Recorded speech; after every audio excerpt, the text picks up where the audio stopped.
Operation సింధూర్పై Pahalgam బాధితులు హర్షం వ్యక్తం చేస్తున్నారు. ప్రధాని నిర్ణయము సైనికుల సాహసానికి గర్విస్తున్నామంటున్నారు.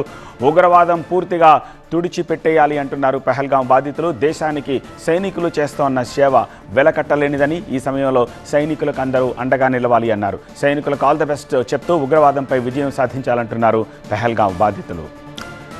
పహల్గాం ఉగ్రదాడిలో విశాఖకు చెందిన చంద్రమౌళి ప్రాణాలు కోల్పోయారు. ఆ దాడి సమయంలో విశాఖకు చెందిన సుమిత్రాదేవి కుటుంబం కూడా అక్కడే ఉంది.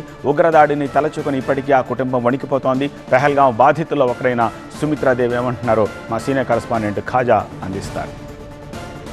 బోర్డర్లో ఆపరేషన్ సింధూర్ ప్రారంభమైంది. ఉగ్రవాదులు తుదబొట్టించే ప్రక్రియ ప్రారంభమైంది. కొంతమందికి స్వయంగా పహల్గాంలో బాధితులు ఉన్నారు. చెప్పండి మేడం, ఈరోజు ఆపరేషన్ సింధూర్ అనేది స్టార్ట్ అయింది. 100 మంది వరకు ఉగ్రవాద స్థావరాల మీద అటాక్ చేసింది భారత సైన్యం ధీటుగా ఎదుర్కొంటుంది. మీరు ఏమంటారు? డైరెక్ట్గా మీరు ఆ పహల్గాం బాధితుల్లో ఉన్నారు కాబట్టి. అంటే నిజంగా ప్రధాని గారు తీసుకున్న నిర్ణయమే కానివ్వండి, సైనికులు చేస్తున్న సాహసం కానివ్వండి, అందరం గర్విస్తామండి. దీంట్లో ఎటువంటి సందేహం లేదండి. వాళ్ళ సేవల్ని మేము ఏ రకంగా కూడా తగ్గించడానికి లేదండి. చాలా బాగా సర్వీస్ ఇస్తున్నారు. ఇంత ఇచ్చినా కూడా ఇలాంటి దాడులు జరగడం అనేది చాలా బాధాకరంగా ఉందండి.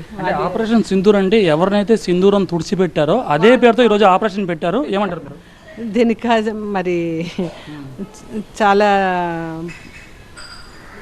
దేశభక్తికి మన వాళ్ళు పెట్టిన పేరుకు కూడా మేము చాలా ఈ టైంలో సైనికులకి మనం అందరం కూడా భారతీయులుగా అందరూ కూడా సపోర్ట్గా ఉండాల్సిన అవసరం ఉంది. చాలా అండి సైనికులకి ఎంత చేసినా తక్కువేనండి.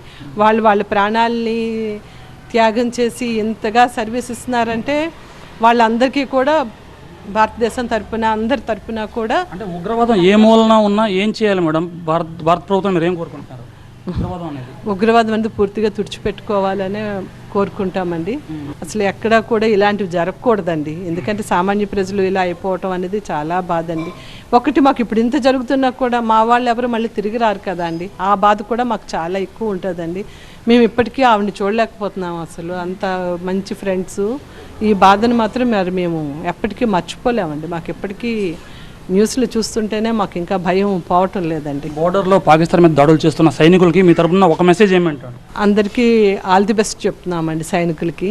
చూడొచ్చు ఓవరాల్గా ఇక్కడ బాధితులంతా కూడా అంటే ఏదైతే ఆపరేషన్ సింధూర్ ఏదైతే ఆ ప్రోగ్రామ్ ఇప్పుడు అంటే భారత సైన్యం ధీటుగా పాకిస్తాన్ని ఎదుర్కొంటుందో దాన్ని పూర్తి స్థాయిలో మద్దతు పలుకుతూ ఉన్నారు. అంటే స్వయంగా వీళ్ళంతా కూడా పహల్గాం బాధితులు వీళ్ళంతా కూడా చంద్రమౌళిని వీళ్ళతో పాటు వెళ్ళిన చంద్రమౌళిని వీళ్ళు కోల్పోయారు. ఇంకా జ్ఞాపకాలు వీళ్ళు నుంచి పోవడం లేదు. అయితే ఏదైతే ఈరోజు ఆపరేషన్ జరుగుతూ ఉందో దీనిపై అంటే ఉగ్రవాదం ఏ మూలన ఉన్నా సరే దాన్ని తుదముట్టించే వరకు భారత సైన్యం తిరిగి రాకూడదు. భారత సైన్యం ఆల్ ది బెస్ట్ అని చెబుతూ ఉన్నారు. కెమెరా పర్సన్ బాబుతో ఖాజా, TV9 విశాఖపట్నం.